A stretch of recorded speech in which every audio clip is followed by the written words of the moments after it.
everyone, welcome to another Table Talk. Today we're going to be talking about our time at Tantrum Con. Tantrum Con is a board game convention at Charlotte, North Carolina. We got to meet with Will, who is part of Tantrum House, and put on Tantrum Con. They gave us a goodie bag, and inside that goodie bag, we got two games. We got a game from Arcane Wonders and a game from White Wizard Games. Also in the goodie bag was this little pamphlet with general information, and there was also a scavenger hunt. So if you go through your scavenger hunt, you get all these stamps and you get put in for a raffle. So what you have to do was visit the booths and the exhibit halls and the demos. So that's what we did. Let's jump right into it. So some of the demos that we got a chance to play, one being Arbor Falls, where you're working replacement and resource management, collecting goods to do favors for your neighbors or decorations for your house. Yes. I think was really cute. It was very cute. I did enjoy the game and the little woodland creatures. Next, should be coming to Kickstarter later. Yes. So most of these games are going to be coming in Kickstarter this year or next year. So, yeah. Yes. The next game is Dam It All, where you are beavers and you are chopping down trees, pushing them into the river, building your dams. You can upgrade your beavers' different powers and strategize, where to put these trees to get the most points. Yeah, basically you're moving your beaver around and doing all those things, which I thought was really cool, really neat way of doing it. It was cool. This was also in the earlier prototyping, so it'll be a little bit longer before this one comes out. The next game is Gem of Iridescia. Basically, this one is you're exploring across the board, uncovering gems, and then using those gems to cash in for points or selling them for tools or for money for tools, or bonus cards, which is really cool. And during all this buying and finding gems, it fluctuated the gem market, where it affected their buy-sell value. Mm-hmm. So I enjoy the artwork and the gameplay, and this one's coming out very soon. I'm very excited for this one. The next game we got to play, or we didn't get to play, but it was Galactic Cruise. We got a 15-minute pitch, because this game would be about maybe a 2-hour game. Or so we feel. It was a very Euro worker placement. So what you do is you build your little space cruise and try to attract passengers that would be interested in the stops in the tourist areas that you go to and gain points. And obviously whoever has the most points wins. Yeah, I mean, there's a lot more to it, but that's all we're going. It was pretty interesting, and I'll be excited to try playing it. Yeah, a little fact about that one. That one was actually prototyped at last year's Tantrum Con. And now it's going to come to Kickstarter real soon. The next game we tried was Goblin Vaults. Goblin Vaults actually came out last year, and they have a couple of other games that are coming out that we just didn't have time to try. Well, or that are already, cartographers. Yes. Anyway, Goblin Vaults, as we're talking about, is a trick-taking game.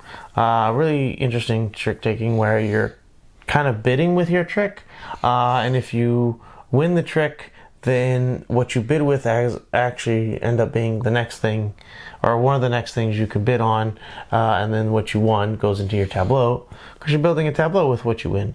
And if you lose the trick or the bid, then you put your card into your tableau. So it's a very interesting, do you want to win or lose, to put that card in your tableau. There's some other stuff, elements to it. Also some end of game things that can change from game to game, about what's in your tableau and how it scores. Yes. Which is interesting as well. Well, that'll keep it fresh.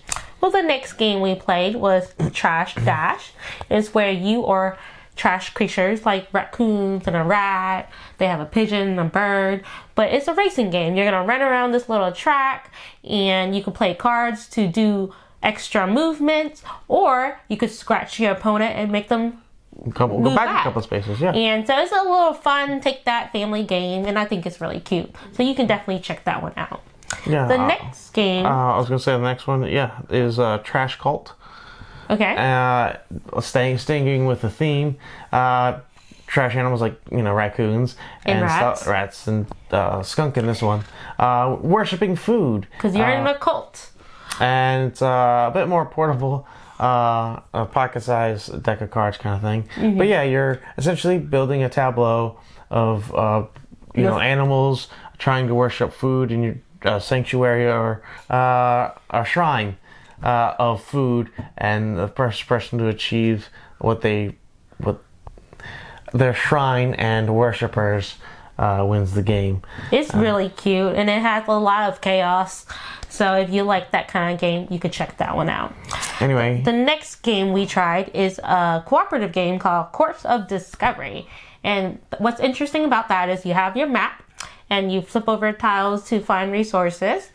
And this is deduction. So if you flip over water, somewhere around it is wood. Or if you find mud, then you know that there's going to be rock and water somewhere around it. Yes, so it's a very interesting game. You have to get these resources, complete some goals, and defeat 3 monsters.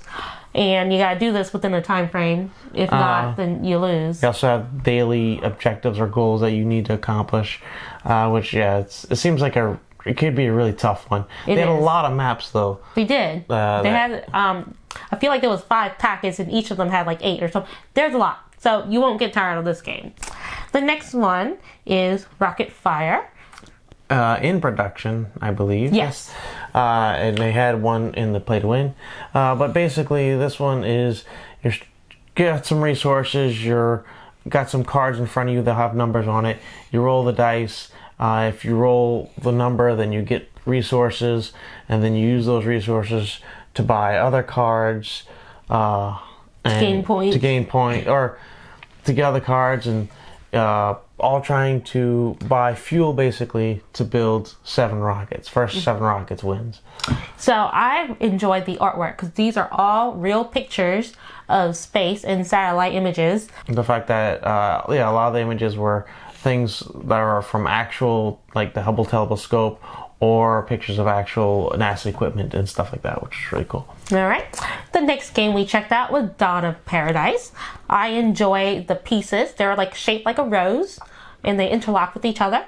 But basically, you and the person next to you are trying to build this pattern. So there's 2, because you got your left side and your right side. And the first person to build both of their pattern wins. At the beginning of each round, though, you are dealt a card, and that card will have a number and a power. The number determines player order. The power is something you may or may not do. It's essentially kind of optional, depending on what it is, specifically. But I thought it was really cool, and the pieces stacked, and It's still in production. They're still working on some things, so that one might take a little longer to come out. But next. The next game we played was Twisted Trumpet, and this is one of my favorite games that we tried. It's tile laying, where you collect trumpet pieces and you want to lay them on your board. You get points by like the music notes, the birds, the flags on the trumpets. And then they also have goals. They have private and public goals. Public goals are, first person to do it gets the most points. Last person gets fewer points. And those things could be like first to complete a row or a column. Meanwhile, they also had private goals, which would be like trying to have all of the bells facing up or something like that, which was quite interesting. And they also had like premium tiles, where you have your basic ones that maybe had like one bell or some basic splits, but then the premium ones will have like bells in the middle and really the cooler ones. Yeah. But yes, I really enjoyed this game, and I look forward to it coming out. Anyway. So, the next thing we also went through was the exhibit hall. The exhibit hall had interesting things like D20 candles. They also had a booth with costume, like earpieces, jewelry, and a bunch of other things. They had games. Of course. They had All Play was there, Bezier was there, 21st Century. I can't remember all of them, but yeah. One of the interesting exhibits that we had seen was a dad who created a game called Rummy Gummy, and he made it to play with his kids. and it's basically you collecting cards. It's rummy, but it's gummy bears and gummy worms, and you're trying to get a certain hand to win. It's a really simple one. Some of the other games at the exhibition hall that they were showing off were Boop. They had a big Boop, actual using up the whole table size, one which was pretty cool. They also had a game of Tesseract, where it's a die manipulation game, a cooperative one where you're trying to get certain die faces and to achieve missions kind of thing. Thought it was really cool. Well, the fun one that we got to try out, also part of the hot game, was Blueprints of Mad King Ludwig. So if you're familiar with Castle of Mad King Ludwig, then this is basically a flip and write version of that, where instead of the buildings like you would in castles, there are shapes on cards that we're drafting, and then when you take the card that you want when it's your turn, you put it under your player sheet, which is kind of a transparency a little bit, like wax paper, and you could trace it with a color pencil and color it in, and of course you actually had another sheet that kept track of bonuses and powers for completing the rooms and points, stuff like that. I thought it was really neat with the see-through wax paper. I really like it, but I don't know how gameplay would be for me. We did do a few rounds, and there was one point where I had 2 rooms of the same color next to each other, and I'm like, how am I going to keep track that these 2 are different rooms? Not just one big one. Yeah, but whatever. I did enjoy it. So, into the hot games. Another hot game we got to try was the White Castle. So this one is a bit of worker placement with dice, but also like meeple placement, I guess. Basically, there are bridges with dice on them, based on player count, of course. And when it's your turn, you get to take a dice from either end of that bridge. It's usually a high number, a low number. And then you use that dice and put it on a worker placement spot, which will determine what your actions can be based on the number and color, I believe. And carry out those actions. Maybe you can get resources and stuff like that. But then the next dice on the bridge would move over, and then that's what the next player get to choose from. While doing all of that, certain action will allow you to put meeples onto the board, because you had a couple different types. You had like the farmers that did something, the soldiers, you had the soldiers that did something, and then you had the people that went into the castle, the court people. Yeah, and they went across kind of the main board and got you. I think those were like your main points, but you kind of get points from everywhere else as well. It was an interesting game. We only got to do a couple of turns, so I would love to be able to do a full game on another con. Then another game we got to try there was Apiary. Well, before we get to Arbor, there was also a handful of other ones. Just honorable mention, Barcelona, because we got to play that at another con, which we really enjoyed, kind of building a city, but we're not going to get too deep into that one. But yes, move on to Apiary. It's with Space Bees. Space Bees! But yeah, so basically another worker placement, where you're placing bees out in these, I guess, space things. You're collecting resources and using the resources to upgrade your ship, and each person gets a different ship in the beginning of the game, so it kind of makes it, and then you build your ship, improve it, gain points by that, and then as your bees goes to work, they upgrade and get better, and you because I was gonna say as other players go to those spots, they could bump you off, and you could either keep it at the level or you can let it upgrade to a better level.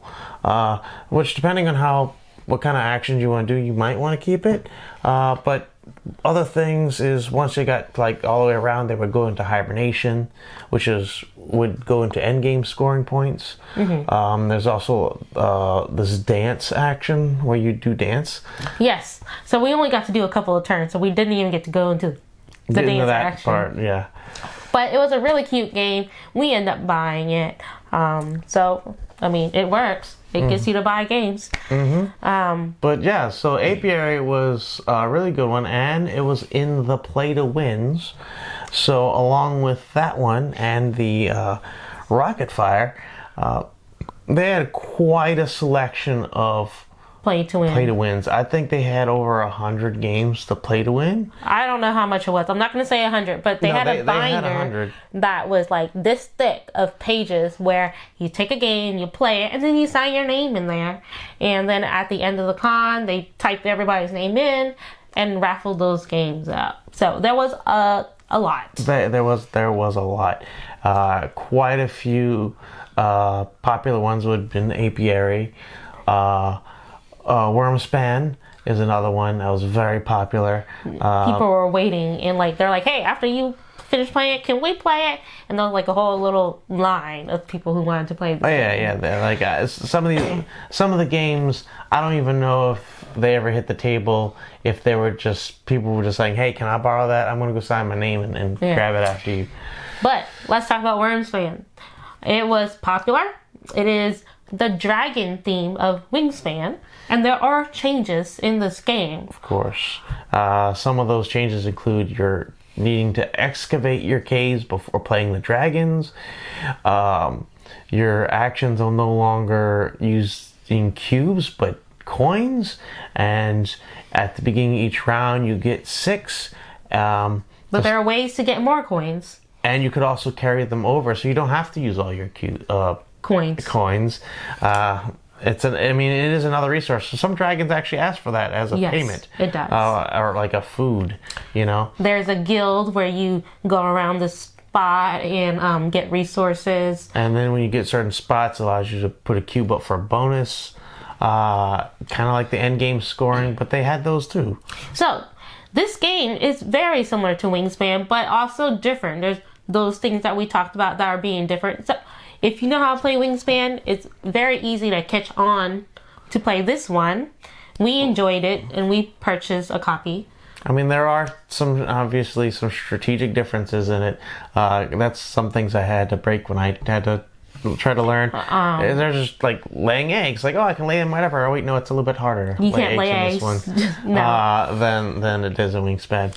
But that's just an example. But the differences to me feels like it's easy to catch on. Just like if you play Ticket to Ride, you can easily play a new map of Ticket to Ride, even though it's different. So that's how it felt for me. It just might take for some of those newer rules to click in. Yes. All right. And another play to win that we played that we enjoyed was like Juicy Fruit, where you're like moving your fruit around in this board. Kind of, how do you describe it? It's kind of like a sliding puzzle, yes. But depending on what fruit you slide, where you get, fruit resource for it, and then you could cash them in for some kind of endgame points or maybe some kind of bonus structure, something you could put in your board to help you be a little bit better or more efficient. Yes, I thought it was cute and I enjoyed it. Another game we played was Donut Shop. And it's where you are putting a display of donuts down, and to get points or money, you would box the donuts. So if you box a certain type of donuts, the size is... like a 4-pack, a dozen, half dozen. Yes, and that's... and that depends on how much money you made, money's points. And I thought that was really cute, and I enjoyed that game. That was really fun. They actually did a tournament with that one where they served donuts and coffee. And we'll talk about tournaments later. Everybody got a copy. But moving on from that game, some other games we played Cellulose, which is a Genius game where you're kind of doing the functions of a plant cell, which I thought was really cool. Like photosynthesis. Mm-hmm. I like Genius games, so whenever I see one, I definitely like to try it out. I like the educational aspect of it. Another one is Incognito, which is some social deduction, where you have a teammate, but you don't know who your teammate is, trying to decode a secret message, where each of you and your teammate have half, and then once you figure out the message, then that message will tell you to do something, like you need to get move to a certain this spot. person to this location or something, and then you guys got to work together to try to figure that out. So it was a lot of brain power, which we did not have at 2 a.m, but I did enjoy it. Just make sure you're all there.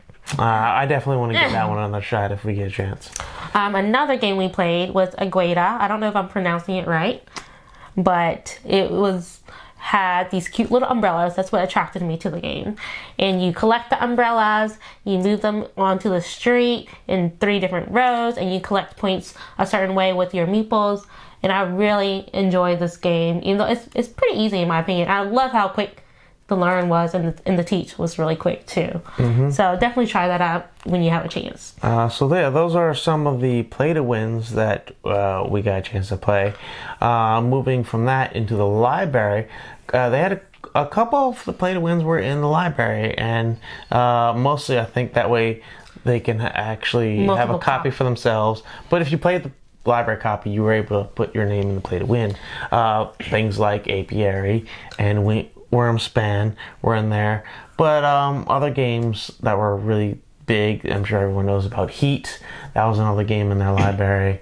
The library was surprisingly small compared to the size of the con, like compared to how many people attended. I think it was fine, but it was smaller compared to other cons that we've been to. Yes, so I was surprised. I thought it would be a bigger library, but because of all the events that they had and how big the play to win was, it wasn't an issue for me. It may be some issues for some people, but not for us. I think they had plenty enough that it was very sufficient. They also had play testing where you can play with designers on newly designed games. Basically, people who are coming up with these ideas at their home, and they can bring it in and have a prototype of some kind that they can play with developers or stuff like that, which I thought was really cool. We just kind of walked around just to see what was on the table. We didn't really get too deep into it. Yeah, there wasn't any time. They have some pretty neat ideas out there. Okay. So other things that they had that we didn't get to do, they had tournaments and tournament meals. And the difference is food versus no food. You did have to pay to enter. We didn't do it. I was under the impression that you had to know the game to enter, to play. But they teach you how to play, and then you play it. And then they feed you in the tournament meals. And then you play, and whoever wins, they win a copy of the game. So, or some of them everyone got a copy of the game. Oh, I don't know. The more popular ones got full, but there were some games that had openings and you can sign up for it the same day. Yeah. As long as there's still room, in openings. Of course, it was a little extra cost because they fed you, at least for the tournament meals. Yes, compared to the tournaments. But they also had state championships. Now, these were free. You just sign up for it as long as there's an opening. These did take a little longer. They were like they could run up to 3 hours. Just depends on the game. And how many people were signing up to play. Yes, but you sign up, you play the game, and prizes. You get a little trophy. You could get a ticket to a different con. One of them had a higher level of the championship. Well, I'm not sure about that, but one of the cons was Gen Con, and then there was another con, depending on which game you play. I'm not sure what the con was, but it was cool that you didn't have to pay for entering. The other things that they had was a comedy show. We had already seen the comedy show at another con, so we didn't sign up for it. It was a $10 fee. I do know that apparently this particular guy, he started his thing at Tantrum Con. Oh, I didn't know that. That's where he started his show, and he kind of went on to all the other cons. And then it turns out, because I watched a Tantrum video, he essentially did a new act for this Tantrum Con. So we missed out on that. We missed out on it. Didn't know. But we did sign up for the magic show, which was put on by Kevin at Tantrum House. And that was a $10 entry fee. They gave us snacks, and then they had game raffles, which we did not know that was happening. Nope. And he, which was really fun. He called some of us up to the stage and kind of be his assistant. We played some code names as a really interesting magic trick. That was really cool. So it wasn't like a magic show. To me, it was more like a magic comedy show, but I enjoyed it. There was some jokes, yeah. Yes. The next thing they had was the flea market. But I'm going to talk about the virtual flea market first.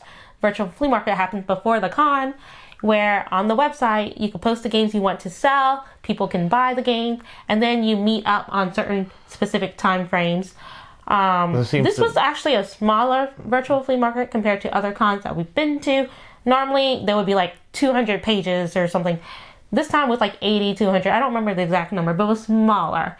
They had 2 days to meet up, Friday or Saturday. They didn't have a room. It was more of like meeting in the registration hall By the area. registration table. And I guess it was okay since it was so small and they split it up in 2 days, that it wasn't as crowded and chaotic, but all you did was you had a sign and then you looked for your person. I mean, as far as I'm concerned, I mean, it could have been just the fact that this is the first time at this particular location. But I mean, the virtual flea market seems to also be a staple at pretty much every con we've been going to, just to be something that is going on. Well, I appreciate the beforehand sales and right. stuff. So I mean, but you don't I was just sell, saying you don't it have was to bring. smaller compared to the other one. They're less games. Yeah, no. And like I said, there was no room. But into the flea market. Generally, the other cons we go to, they call it a bazaar. And here, they call it the flea market, which makes it a little confusing. But they had it in a circular layout. Like there are people on the outside of the circle and people on the inside of the circle. And you just walk around and look. I do appreciate that they didn't let everybody in at once. There was a line. That way it wasn't overcrowded. Some people leave, they let a couple people in. People leave, some people go in. And I do appreciate that. Because at other cons... The bigger ones like BGG, it's even... They don't let everybody in at once, but it's so full. It's like you can barely walk. It's like sardines. So this one had a little more airflow. Yeah. I was just going to say that. It was smaller compared to the others, but then people count. This is a smaller con compared to BGG. It's going to grow. I think it's going to. It's like proportionate. Keeps growing. Okay. Other things that we did was painting. Now, I really enjoy painting. There were several different classes, beginner classes and advanced classes. We didn't go to advanced classes because we were still new, so we went to the beginner class. And I really appreciate the instructor going over everything. Like, he went over DIYs of how to save money and what paints to buy, what paintbrush to buy, like everything. And as you get deeper into the hobby, what kind of things you might want to upgrade to, what kind of brushes you want to upgrade to, some maybe better equipment, and compare it to other cons that we've been to. There was at BGG, there was some miniature painting, at BGG Spring specifically, where you kind of just walked in, grabbed some paint, grab a penny, and start painting. Maybe a little bit of advice who's from the person who was running it, or they had some like brochure or pamphlet type things with some tips and tricks on it. But not a whole much of more than that. It was, just here's your time, paint. Which they had at this one as well, but as she mentioned, they also had the classes and instructor and taught you ergonomics, which is very important. You don't want to be hurting after you're done painting, and a proper way to kind of get started. Mm-hmm. Like picking your colors before you get your mini, because technique was the focus of the class. Yeah, well, I was a little disappointed. I picked all these bright color paints, and I got a miniature that I felt like was more dull like a pirate color. Guy. So, I mean, it looks great. I love it. I wanted to paint something bright and pretty. Yeah. I didn't even use the color paints that I picked out. So we got that. But on the other side of things, I definitely took advantage of all the colors she picked out. And painted like this weird fishman pirate guy. But like I said, this was a great beginner's class, very educational. So if you're interested in painting minis, I would recommend taking the class. Taking class at Tantrum Con. Yes. Another thing a really surprising event was table flipping. Yeah, it's, tantrum house, right? So throw a tantrum, flip a table. So yeah, they had table flipping tournaments where they would do some type of maybe quick scavenger hunt, like, find a dice and bring me some dice kind of thing, and or they'll do kind of like a trivia or something on a big screen. Everyone could join in on their phone, and then the top scoring people were called up on the stage to participate, and they got a game or something out of it. And they also paired them up with like a publisher or something like that. And then they had a minute to scatter game pieces on it, flip the table a bit, and then they did the whole who did better and do the hand and yell, and it was really cool. It was very cool. I didn't know that was a thing, but I enjoyed watching one. Yeah, I thought definitely that was entertainment. I did worry a little bit about safety, but that's just me. So other things that they had a room for kids that they could go in and play. I appreciate, having a spot for the kids to go and hang out and play their own games. They were a little more rowdy over in that area. But they had a whole dedicated area. Yeah. And then they had RPG upstairs. So yeah, right past the kids, they had an elevator that brought you to, I'd say, a more quiet area a little bit, and they had rooms designated for people to play their RPGs, Dungeons & Dragons, you know the deal. And then next to it, they had Werewolf, and then they also had like Blood on the Clock Tower. So they some had social deduction games in there, and those were also kind of scattered out about as well, other places. So one thing that we did at this con that we didn't do at other cons was we had our own teaching event where we taught Trailblazers. Yeah, we taught Trailblazers. We appreciate everyone who showed up for that. And we got to teach people. We had some open spots, of course.